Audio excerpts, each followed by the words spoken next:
Ce moment est arrivé pour Tsahal ce matin, et il n'est pas arrivé comme quiconque s'y attendait. Il n'est pas arrivé avec 1 millier de missiles balistiques illuminant l'image radar sur tout le secteur nord. Il n'est pas arrivé avec un essaim de drones saturant le parapluie de défense aérienne. Il n'est pas arrivé non plus avec un planeur hypersonique déjouant l'enveloppe d'interception de chaque système déployé pour l'arrêter. Il est arrivé sous la forme de 3 hommes, 3 généraux israéliens, des officiers supérieurs de Tsahal, les êtres humains les plus personnellement protégés de toute la hiérarchie militaire israélienne, capturés vivants par des combattants du Hezbollah, opérant à l'intérieur d'une installation que le commandement nord de Tsahal avait évaluée, classifiée et maintenue comme zone opérationnelle sécurisée. 3 généraux, non pas tués, non pas frappés à distance par une arme qui n'exigeait jamais qu'un être humain franchisse un périmètre défendu. Capturés, physiquement retirés de l'intérieur de l'architecture de sécurité précisément construite pour rendre ce résultat impossible. Je veux que vous gardiez ce mot en tête et que vous ne le lâchiez pas. Capturés. Parce que la distance entre tuer et capturer, dans la logique stratégique de ce que le Hezbollah a exécuté aujourd'hui, n'est pas une distinction opérationnelle mineure. C'est toute la différence entre une frappe et une stratégie. Le Hezbollah ne voulait pas que ces hommes soient morts. Toute force d'opération spéciale compétente capable d'atteindre 3 officiers supérieurs dans une installation de commandement sécurisée peut les tuer. C'est l'issue la plus facile.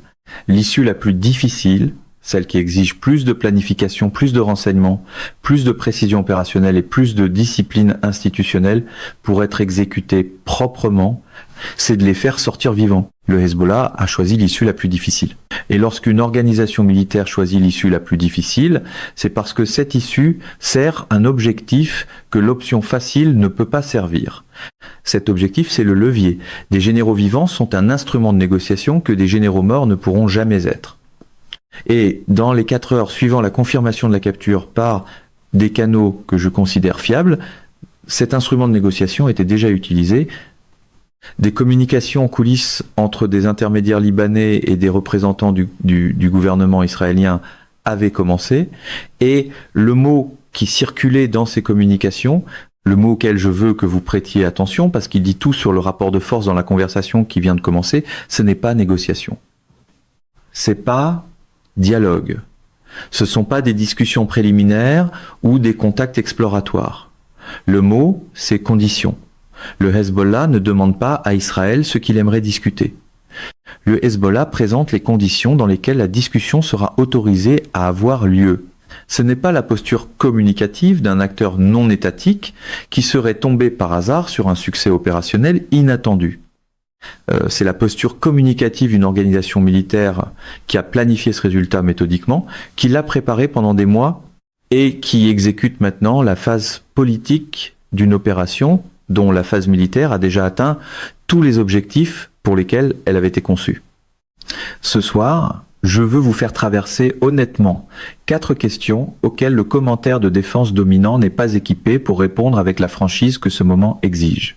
La première question est opérationnelle. Comment capture-t-on physiquement 3 généraux israéliens simultanément depuis l'intérieur d'une installation de commandement sécurisée? Et que révèle l'architecture de renseignement derrière cette opération sur la profondeur avec laquelle le Hezbollah a pénétré la sécurité du commandement de Tsahal à tous les niveaux qui comptent? La deuxième question est stratégique. Que veut réellement le Hezbollah du processus qui a maintenant commencé? Et pourquoi les exigences qui circulent déjà dans les communications en coulisses sont-elles d'un ordre de grandeur bien plus important que le simple cadrage d'un échange de prisonniers que les premiers traitements médiatiques utilisent pour contenir l'histoire? La troisième question est militaire.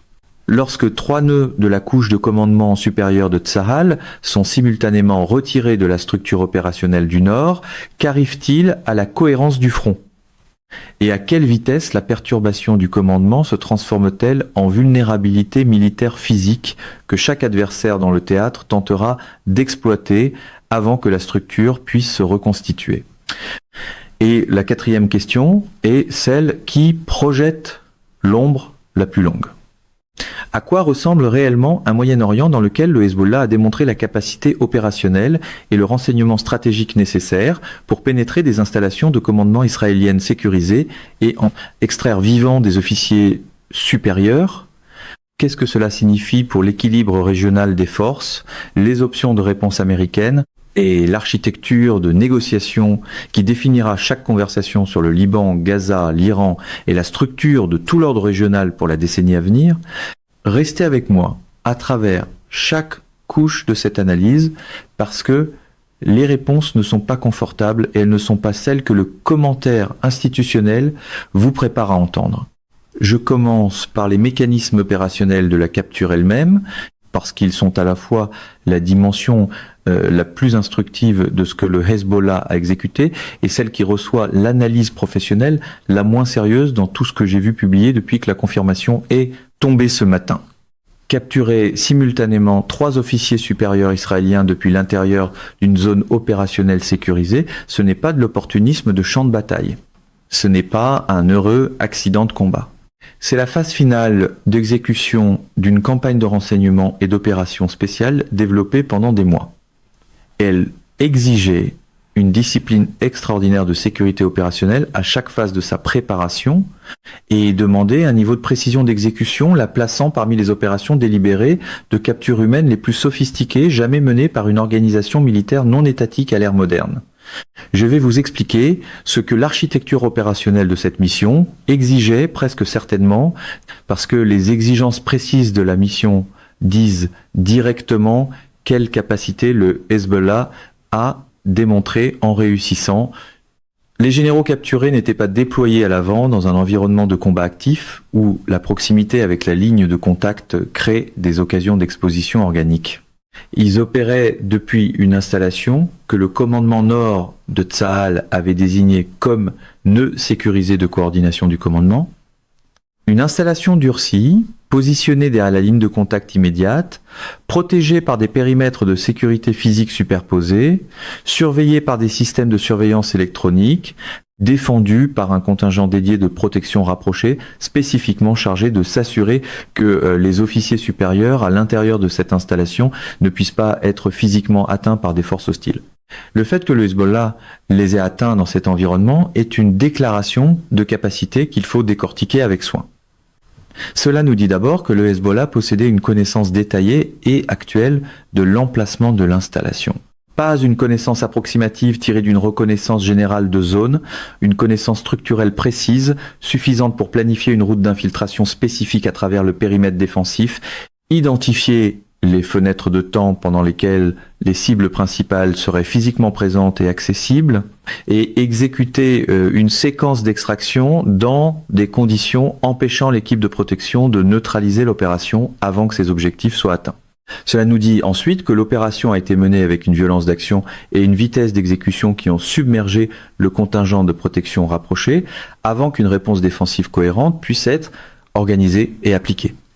La force Radwan du Hezbollah, la composante d'opération spéciale d'élite de l'organisation, dont les capacités réelles ont été systématiquement sous-estimées pendant des années par les analystes occidentaux, parce que reconnaître ces capacités obligerait à reconnaître des conclusions politiquement gênantes, s'entraîne précisément pour cette catégorie de missions depuis des années. Des raids de pénétration profonde contre des infrastructures de commandement israéliennes durcies.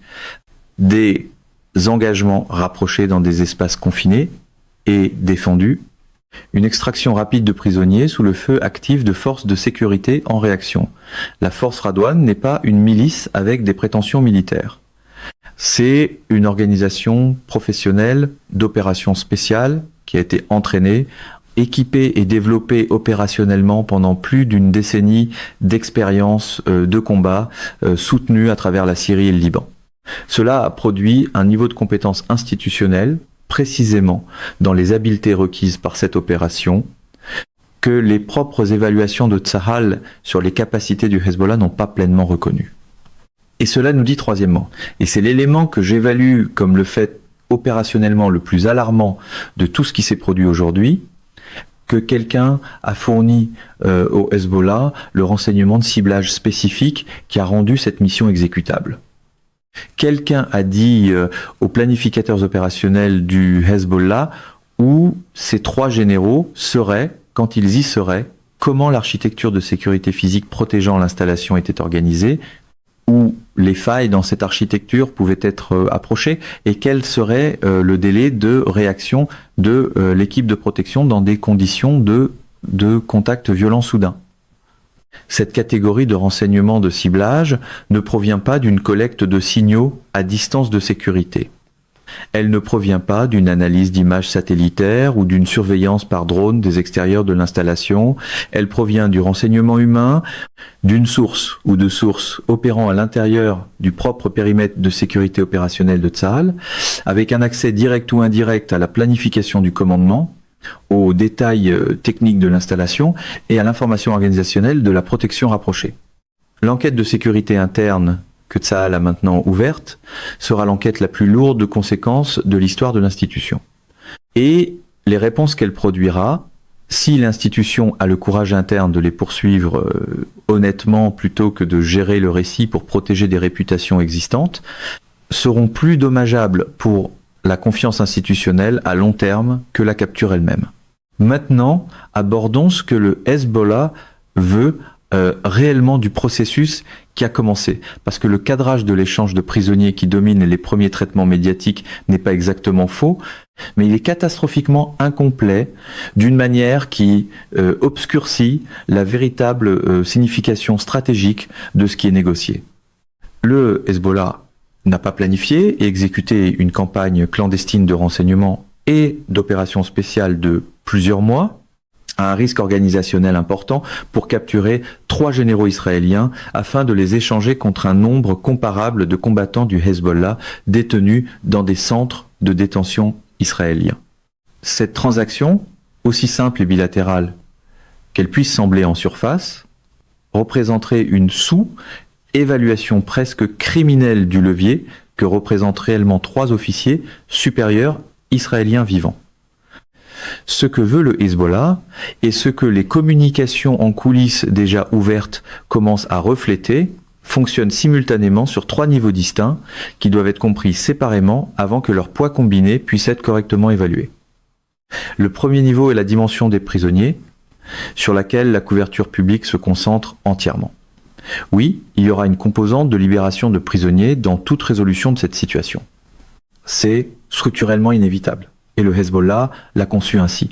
Mais les noms sur la liste de demande du Hezbollah, selon des sources que je considère fiables, ne sont pas ceux d'opérateurs de bas niveau ou de commandants de terrain intermédiaires dont la libération serait douloureuse mais gérable pour la politique intérieure israélienne. La liste comprend des individus dont Israël a catégoriquement refusé même de discuter la libération à chaque ronde précédente de négociation. Des individus dont l'emprisonnement continu a été maintenu par des gouvernements israéliens de plusieurs administrations comme une position non négociable, quelle que soit la pression exercée. Le Hezbollah utilise 3 généraux pour forcer la réouverture de dossiers qu'Israël avait déclarés définitivement fermés. Le deuxième niveau est la dimension opérationnelle et militaire. Le Hezbollah utilise le levier de la capture pour extraire des ajustements concrets au comportement opérationnel de Tsahal dans le théâtre nord. Plus précisément, les sources indiquent des demandes de modification au schéma des opérations israéliennes de collecte de renseignements dans le sud du Liban qui ont systématiquement dégradé la propre sécurité du commandement du Hezbollah. Des contraintes sur les limites géographiques à l'intérieur desquelles les forces terrestres de Tsahal seront menées pendant la période de tout arrangement négocié et des limitations sur certaines catégories d'activités aériennes israéliennes au-dessus du territoire libanais qui ont permis le ciblage de la logistique et de l'infrastructure de commandement du Hezbollah. Ce ne sont pas des gestes symboliques ni des mesures de façade conçues pour permettre à la direction politique du Hezbollah de déclarer une victoire sur le plan intérieur. Ce sont des contraintes opérationnelles sur la liberté d'action de Tsahal dans le théâtre nord qui auront des conséquences directes, mesurables et stratégiquement significatives sur l'équilibre militaire au sol pendant toute la période où elles resteront en vigueur. Et le troisième niveau est la dimension stratégique et politique. C'est là que la capture de 3 généraux produit des conséquences qui dépassent largement le Liban, qui dépassent largement la négociation bilatérale immédiate et qui touchent l'architecture fondamentale des hypothèses sur lesquelles la sécurité régionale appuyée par les États-Unis repose depuis une génération. Le Hezbollah utilise ce moment pour établir un précédent. Ce précédent est simple dans son énoncé et profond dans ses implications. Les généraux israéliens sont atteignables. La sécurité du commandement israélien est pénétrable. L'hypothèse de l'invulnérabilité militaire israélienne, fondement psychologique sur lequel la dissuasion dans le théâtre nord repose depuis des décennies, est la croyance selon laquelle Tsahal opère depuis une position de supériorité organisationnelle et technique, si complète que des opérations, comme la capture d'aujourd'hui, se situent hors du champ des possibilités réalistes. Pour tout adversaire, cette hypothèse a été contredite opérationnellement, non pas contestée théoriquement dans un article universitaire, non pas disputée rhétoriquement dans un discours politique, mais contredite opérationnellement par des événements physiques que chaque acteur dans la région peut observer, évaluer et intégrer à ses propres calculs stratégiques. Cette contradiction, une fois inscrite dans le registre opérationnel, ne peut pas en être retirée par une action militaire ultérieure. Chaque commandant de Tsahal qui opère dans le théâtre nord, à partir d'aujourd'hui, le fait en sachant que le Hezbollah a démontré à la fois la capacité et la volonté institutionnelle d'atteindre l'intérieur d'installations de commandement sécurisées et d'extraire physiquement les personnels les plus protégés de la hiérarchie militaire.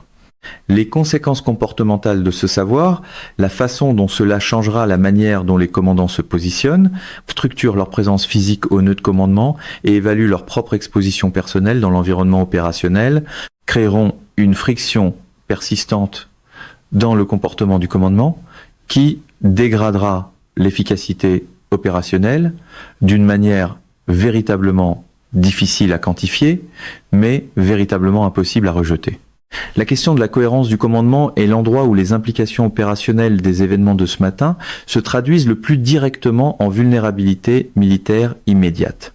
Je veux l'aborder avec la franchise qu'elle mérite, parce que la couverture que j'ai vue sous-estime considérablement ce que la perte simultanée de 3 officiers supérieurs fait à l'architecture fonctionnelle d'un commandement militaire dans un environnement opérationnel actif. Le commandement nord de Tsahal ne fonctionne pas comme le suggère un organigramme.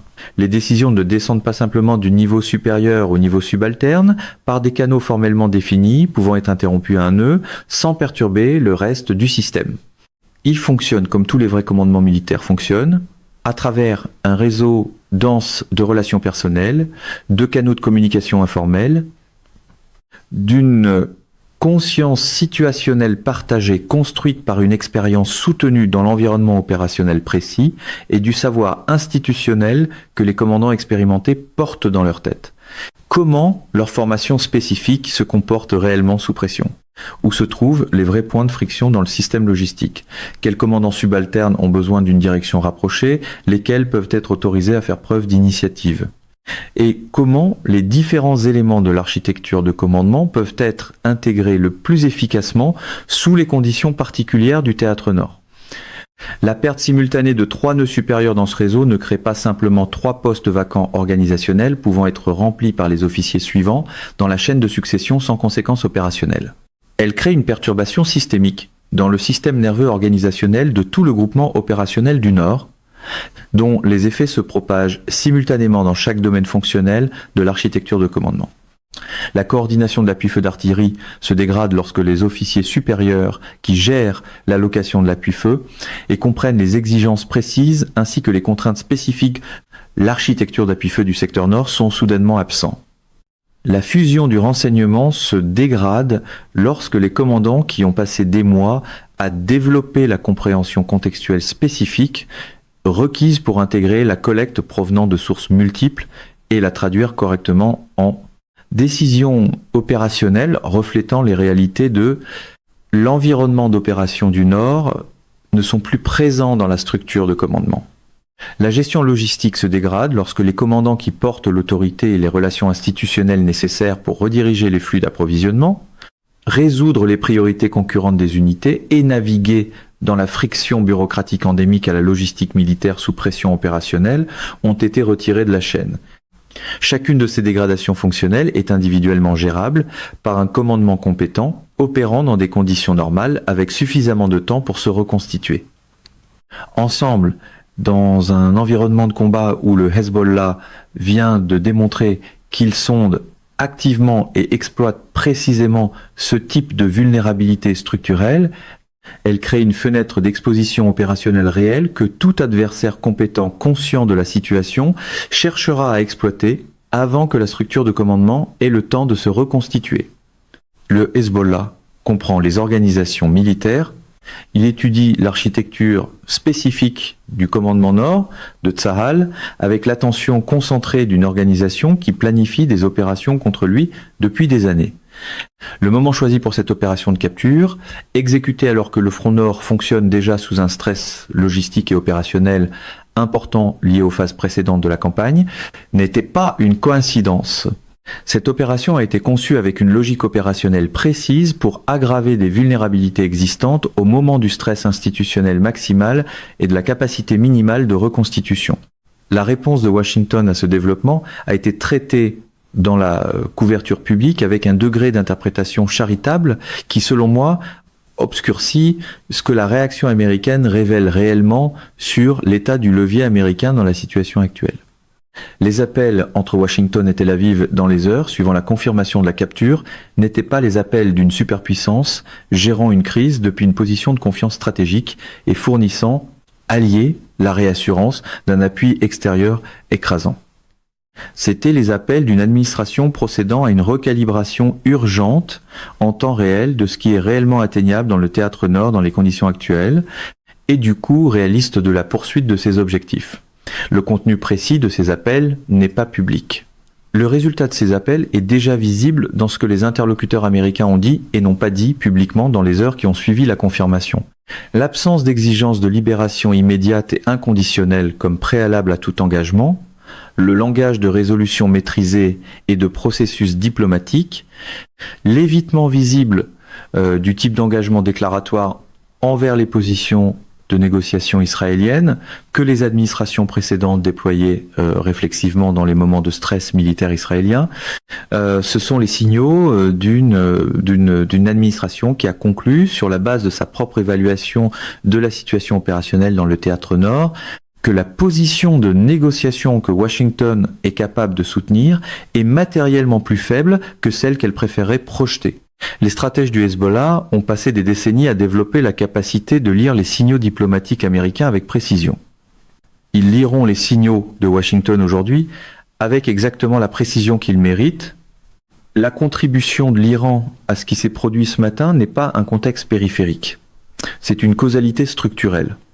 La force Radwan qui a exécuté cette opération n'a pas développé les capacités spécifiques qu'elle a démontrées aujourd'hui isolément de tout soutien extérieur. Elle a développé ses capacités grâce à une relation soutenue de formation, d'équipement et de mentorat opérationnel avec la force Côte du Corps des gardiens de la révolution islamique. Cette relation dure depuis plus d'une décennie et a progressivement bâti au sein du Hezbollah une capacité d'opération spéciale dépassant maintenant véritablement les capacités de plusieurs forces d'opération spéciale. Deuxième niveau d'État membre de l'OTAN dans les catégories de mission, précise, pertinente à l'opération d'aujourd'hui. Le réseau de renseignement humain qui a fourni les données de ciblage rendant cette mission exécutable, l'architecture de source qui a livré des informations précises sur l'endroit où 3 généraux israéliens se trouveraient, à quel moment, et sur la manière dont la sécurité les protégeant était organisée, a été construit avec l'orientation iranienne, l'expertise iranienne en technique de renseignement et les ressources iraniennes au fil d'années de collecte patiente et systématique contre la sécurité opérationnelle de Tsahal. Lorsque la direction du Hezbollah échange avec des intermédiaires dans le processus de négociation qui a maintenant commencé, elle le fait en sachant pleinement que les priorités stratégiques de l'Iran sont intégrées à la liste de demandes qu'elle présente et aux résultats qu'elle poursuit. Les demandes ne sont pas purement libanaises, façonnées uniquement par des intérêts libanais. Ce sont des demandes qui reflètent un calcul stratégique régional sur les conditions dans le théâtre nord qui servent l'intérêt iranien plus large au Moyen-Orient, où la liberté d'action militaire et diplomatique américaine et israélienne est systématiquement et durablement contrainte. Les réverbérations stratégiques plus larges de ce qui s'est produit aujourd'hui se propageront dans le système régional d'une manière que la couverture immédiate n'est pas encore équipée pour retracer et je veux être direct sur la signification de ce moment dans l'arc plus long du conflit. La capture de commandants militaires supérieurs par une force adverse n'est pas simplement un revers tactique ou un embarras opérationnel pouvant être géré par des communications publiques efficaces. C'est une rupture dans la mythologie de l'invulnérabilité militaire, et la mythologie militaire n'est pas une chose superficielle. C'est le substrat psychologique sur lequel repose la dissuasion. La posture de dissuasion d'Israël dans le théâtre nord a été construite sur la perception soigneusement cultivée et opérationnellement étayée à travers des décennies d'opérations militaires que Tsahal fonctionne depuis une position de supériorité si complète que l'imaginaire opérationnel de ses adversaires ne s'étend tout simplement pas à des résultats comme celui d'aujourd'hui. Cette perception est maintenant contredite par une réalité physique que chaque acteur étatique et non étatique de la région peut observer et intégrer à ses propres calculs. Le calibrage par l'Arabie saoudite de sa propre posture régionale, toujours un équilibre prudent entre de multiples pressions concurrentes, sera mis à jour à la lumière d'une évaluation modifiée de la capacité militaire israélienne. Les calculs du gouvernement syrien sur les coûts et les bénéfices des opérations israéliennes au-dessus du territoire syrien seront mis à jour. Les organisations de milices irakiennes qui opéraient à des niveaux d'activité calibrés selon leur évaluation de la capacité de réponse israélienne et américaine se recalibreront. Aucun de ces ajustements individuels ne sera spectaculaire dans son expression immédiate. Ensemble, ils produisent un environnement régional dans lequel le plafond implicite de l'activité opérationnelle anti-israélienne et anti-américaine a monté de façon mesurable comme conséquence directe d'une seule démonstration de ce que le Hezbollah peut réellement faire lorsqu'il possède le renseignement, l'entraînement et la discipline organisationnelle pour le faire. À Moscou, le traitement stratégique des événements d'aujourd'hui sera mesuré et délibéré dans son expression publique et franchement satisfait dans son évaluation privée. La Russie ne supporte aucun coût opérationnel direct d'un développement qui dégrade la crédibilité stratégique américaine au Moyen-Orient et valide les évaluations russes sur la trajectoire de l'influence américaine dans la région. La capture de 3 généraux israéliens par une organisation non étatique soutenue par l'Iran, lui-même intégré à un partenariat stratégique approfondi avec la Russie officialisée dans l'accord bilatéral global signé en janvier de cette année, correspond précisément au type de développement qui confirme le cadre analytique depuis lequel Moscou fonctionne. La Russie ne célébrera pas publiquement. La Russie se positionnera comme un acteur potentiellement constructif dans le processus de résolution. Et la Russie notera en privé que l'investissement stratégique dans la relation iranienne continue de produire des rendements qui se composent dans chaque théâtre où les intérêts russes et américains sont en compétition. À Pékin, l'attention analytique se concentrera sur la dimension du renseignement de ce que cette journée a démontré. La pénétration humaine de la sécurité du commandement israélien qui a rendu cette opération exécutable est une preuve de concept pour une catégorie de collecte de renseignements patiente, de longue durée, contre des cibles adverses durcies, directement pertinentes pour l'approche chinoise de la compétition stratégique.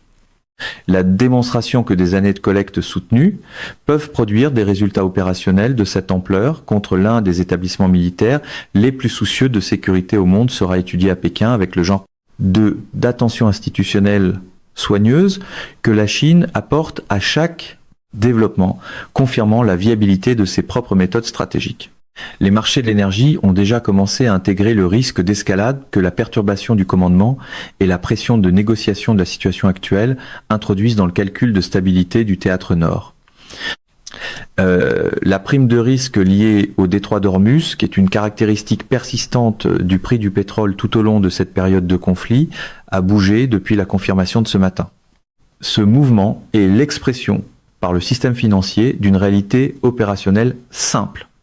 Le même adversaire qui vient de démontrer sa capacité à pénétrer des installations de commandement israéliennes sécurisées et à en extraire 3 généraux, a aussi démontré dans l'arc plus large de ce conflit sa capacité de frappe de précision, sa volonté opérationnelle et sa cohérence stratégique à mener des opérations militaires soutenues et de grande ampleur à chaque niveau de l'échelle d'escalade.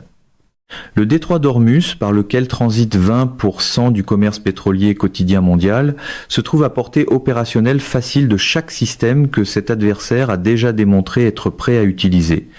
La prime de risque intégrée à cette proximité n'est pas une anomalie temporaire du marché. C'est une caractéristique permanente d'un environnement stratégique changé.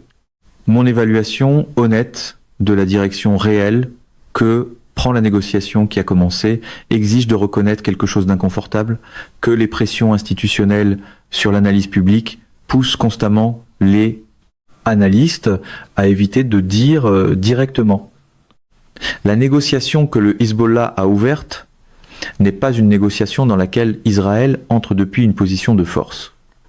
C'est une négociation dans laquelle Israël entre dans des conditions où le coût d'une non-résolution, mesuré par la perturbation continue du commandement, l'exposition continue du renseignement lié à 3 généraux détenus par l'adversaire, et la pression continue sur une structure opérationnelle du Front Nord déjà stressée, crée une pression temporelle que la partie détenant le levier comprend et exploitera avec précision. L'échange de prisonniers de Gilad Shalit en 2011 est le point de référence auquel la couverture revient sans cesse. Et c'est un point de référence réellement instructif. Cette négociation a produit la libération de plus d'1 millier de prisonniers palestiniens en échange d'un seul soldat israélien. Le ratio reflétait la symétrie des besoins entre les deux camps. Israël avait besoin du retour de Shalit pour des raisons politiques et morales intérieures qui étaient urgentes et non négociables, quel que soit le coût stratégique. Le besoin équivalent du Hezbollah était beaucoup plus faible. Cette asymétrie a entièrement dicté les conditions. La négociation actuelle ne concerne pas un soldat, mais 3 généraux. L'urgence politique intérieure et stratégique du côté israélien n'est pas inférieure au cas Shalit, elle est plus élevée. 3 officiers supérieurs détenus par un adversaire, portant le savoir opérationnel et les accès classifiés que possèdent nécessairement des commandants supérieurs, représente une catégorie d'exposition stratégique qui crée une urgence de résolution véritablement différente par nature de celle créée par un seul soldat capturé, aussi moralement puissante soit-elle. Le Hezbollah comprend cette asymétrie. Les conditions présentées dans les communications en coulisses reflètent précisément cette compréhension. Ce qui émergera du processus qui a maintenant commencé ne ramènera pas simplement 3 généraux pour fermer le dossier. Cela établira une nouvelle base opérationnelle et politique pour la relation entre Tsahal et le Hezbollah dans le théâtre nord. Cela redéfinira les limites pratiques dans lesquelles les opérations militaires du Front Nord fonctionnent, et cela produira des concessions dont les implications stratégiques complètes ne deviendront visibles qu'au fil des mois et des années de mise en œuvre qui suivront. La question est celle-ci. Le Hezbollah détient 3 généraux israéliens. Il a ouvert une négociation selon ses propres conditions, à un moment choisi par lui, à la suite d'une opération qui a démontré des capacités que ses adversaires avaient systématiquement sous-estimées. Les priorités stratégiques de l'Iran sont intégrées aux demandes mises de l'avant. Washington se recalibre dans des conditions qu'il n'avait pas anticipées et qu'il ne peut pas facilement renverser. Et le commandement nord de Tsahal gère une période de perturbation de sa haute direction dans un environnement de menaces actif et exploratoire, sans garantie que cette perturbation ne sera pas exploitée avant que la reconstitution soit terminée. Compte tenu de tout cela, compte tenu de tout ce qui est observable à propos des intérêts, des capacités et des contraintes de chaque acteur, existe-t-il une résolution négociée qu'Israël peut accepter sans établir un précédent si important sur les plans opérationnels et stratégiques qu'il modifie de façon permanente et irréversible le calcul coût-bénéfice de chaque adversaire? Dans chaque théâtre, ces adversaires regardent cette situation se dérouler et tirent leurs propres conclusions sur ce qui vient de devenir possible. Parce que de là où je me trouve, en regardant le tableau opérationnel avec l'honnêteté qu'exige 3 décennies de proximité avec ces institutions, cette question n'a pas de réponse confortable. Et l'absence de réponse confortable est en soi la chose la plus importante à comprendre sur l'état du Moyen-Orient ce soir. Mesdames et messieurs, notre émission d'aujourd'hui s'arrête ici. Nous vous invitons à partager votre avis personnel dans la section des commentaires ci-dessous. Perspective politique vous salue et vous donne rendez-vous très bientôt.